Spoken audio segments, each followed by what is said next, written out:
इंदोरीकर महाराजाच्या मुलीच्या लग्नाला करोडो रुपये खर्च आला, लाखो रुपये अ, खर्च आला. अशा प्रकारच्या बातम्या सध्या आपल्याला इंदोरीकर महाराजांच्या मुलीच्या लग्नाच्या बाबतीमध्ये पाहायला मिळत आहेत. आणि एक शाही विवाह कशा प्रकारे होतो, हा शाही विवाह आपल्याला इंदोरीकर महाराजाच्या मुलीच्या लग्नामध्ये पाहायला मिळणार आहे, अशा प्रकारच्या बातम्या येत आहेत. मात्र नेमका खर्च किती आला? करोडो रुपये खर्च आलाय की लाखो रुपये खर्च आलाय की हजारो रुपये खर्च आलाय? इंदोरकर महाराजांनी किती खर्च केलाय याची सगळी यादी जी आहे ती आपल्याला या व्हिडिओमध्ये पाहायची आहे. आणि सगळ्यात महत्वाचं, इंदोरीकर महाराजाच्या मुलीच्या लग्नाला असे कोणते व्हीआयपी गेस्ट येणार आहेत की ज्यामुळे अवघा महाराष्ट्र हादरलाय आणि महाराष्ट्र म्हणतोय की कुठेतरी जे लोक सांगत होते, जे महाराज सांगत होते की लग्न साधी करा, लग्न साधी केल्यानंतर ही मुलं होतात, तेच महाराज मात्र आज मोठमोठे गेस्ट का बोलवतायत आणि मोठमोठ्या एवढं बडे जाव जंगे जाव कशामुळे चाललाय, हा प्रश्न सामान्य जनतेला पडलेला आहे. नेमकं काय आहे, किती खर्च आला, कोणते व्हीआयपी गेस्ट येणार आहेत, हे सगळं आपल्याला या व्हिडिओमध्ये संपूर्ण पाहायचं आहे. नमस्कार, मी रणजित. मुद्दा हक्काच्या या चॅनलवर तुम्ही नवीन असाल तर चॅनलला सबस्क्राईब करा, कारण आपल्या चॅनलवर आपण असेच वेगवेगळे विविध माहितीपूर्ण व्हिडिओज खास तुमच्यासाठी बनवत राहत असतो.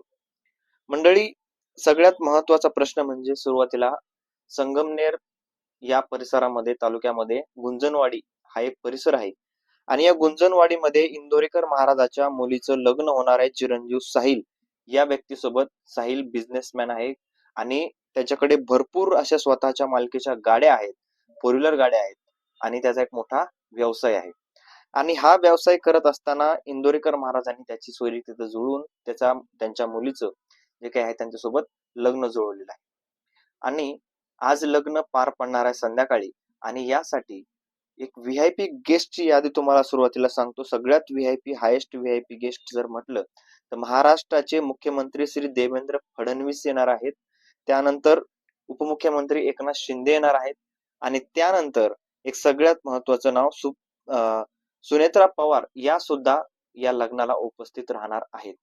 मग तिथले आमदार असतील, संगमनेरचे आमदार असतील किंवा तिथल्या जिल्ह्यातले आमदार असतील, तिथले जिल्हा परिषद सदस्य असतील, सरपंच असतील किंवा वेगवेगळे पदाधिकारी असतील पक्षांचे, भाजप असेल किंवा राष्ट्रवादी असेल, काँग्रेस असेल किंवा वेगवेगळे पक्ष, शिवसेना असेल, या सगळ्या पक्षांचे पदाधिकारी, गटनेते, मुख्यमंत्री, उपमुख्यमंत्री आणि सगळ्यात महत्वाचं म्हणजे या सगळ्या लोकांमध्ये एक मोठं नाव सुद्धा येणार आहे. ते मोठं नाव उघड केलेलं नाही, म्हणजे देशातलं मोठं नाव सुद्धा येऊ शकतं, अशा प्रकारची एक माहिती आहे. मात्र आता ती माहिती नेमकी खरी आहे की काय आहे त्याच्यामुळे आपण ते नाव सांगणार नाही. पण लवकर त्याच्याविषयी जर काही माहिती आली तर ते सुद्धा आपण या व्हिडिओमध्ये किंवा पुढच्या व्हिडिओमध्ये सांगण्याचा प्रयत्न करूया आणि आपल्याला संध्याकाळी तर कळणारच आहे. पण खर्च किती आला, सगळ्यात महत्वाचा प्रश्न आहे. कारण जे महाराज सांगत होते की तुमच्या मुलीच्या लग्नामध्ये अगदी मुलीचे लग्न साधी करा, साधी करा, या वाक्यामागचा अर्थ नेमका त्यांचा काय होता?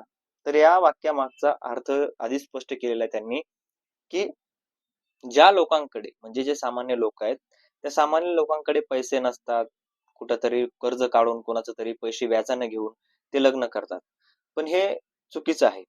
कारण जर अशा प्रकारे तुम्ही लग्न केले तर तुम्ही कर्जामध्ये जाणार आहात. मग कुठंतरी तुमच्यावर अशी वेळ येऊ शकते. काही काही शेतकरी आपण बघितलेले आहेत की स्वतः त्यांनी फाशी घेतली, कर्ज जास्त झालं म्हणून. कर्जामुळे फाशी घेतली लोक सुद्धा आपल्या महाराष्ट्रामध्ये आहेत आणि देशामध्ये सुद्धा आहेत. कितीतरी शेतकरी आज कर्जामुळे मरतायत. आणि हा संदेश त्यांच्यासाठी होता. इंदोरीकर महाराजांनी आधी स्पष्ट केलेला आहे. आणि त्यांच्या लग्नात जो काही खर्च आलाय तो खर्च तर आपण पाहिलाच आहे. पहिल्या व्हिडिओमध्ये तुम्हाला सांगितलं की मंडपाला एवढे गेले किंवा त्यांनी 100 एकर मध्ये मंडप उभारला आहे. त्याच्यानंतर त्याचे जे काही व्हिडिओ, लाइटिंगचे सगळे सुविधा केलेली, संध्याकाळचं लग्न ठेवले आणि लग्न एकदम शाही विवाह थाटामध्ये होणार आहे, जे आपल्याला लाईव्ह सुद्धा पाहायला मिळू शकतं वेगवेगळ्या न्यूज चॅनलवर. आणि याच्यामध्ये आता खर्च प्रॉपर किती आलाय हे सगळं सांगायचं म्हटल्यानंतर कुठंतरी एक आपण खर्च का काढतोय हा सुद्धा एक सगळ्यात महत्वाचा प्रश्न. आपल्याला त्याची काय गरज, हा सुद्धा एक सगळ्यात महत्वाचा प्रश्न येतोय. कारण हा खर्च त्यांच्या वैयक्तिक पैशाने चालू आहे. त्याच्यामुळे कोणी याच्याबद्दल बोलू नये, अशा प्रकारे सुद्धा काही लोकांचं म्हणणं आहे. त्याच्यामुळे हा व्हिडिओ आपण बनवतोय, की कुठेतरी इंदोरीकर महाराजांच्या हृदयाला ठेच लागेल अशा प्रकारचं कोणी वाक्यप्रचार करू नये आणि त्यांच्या मुलीचं लग्न आहे, त्यांनी खर्च किती करावा, काय करावं हा त्यांचा प्रश्न आहे. मात्र त्यांनी लोकांना सांगताना सुद्धा अशा प्रकारचंच सांगावं, अशी सुद्धा इच्छा याच्यातून व्यक्त केली जाते. तुम्हाला काय वाटते या सगळ्या गोष्टीबद्दल, इंदोरीकर महाराजांच्या मुलीच्या लग्नाबद्दल? कमेंट बॉक्समध्ये नक्की कळवा. भेटूयात नवीन व्हिडिओमध्ये. तोपर्यंत धन्यवाद.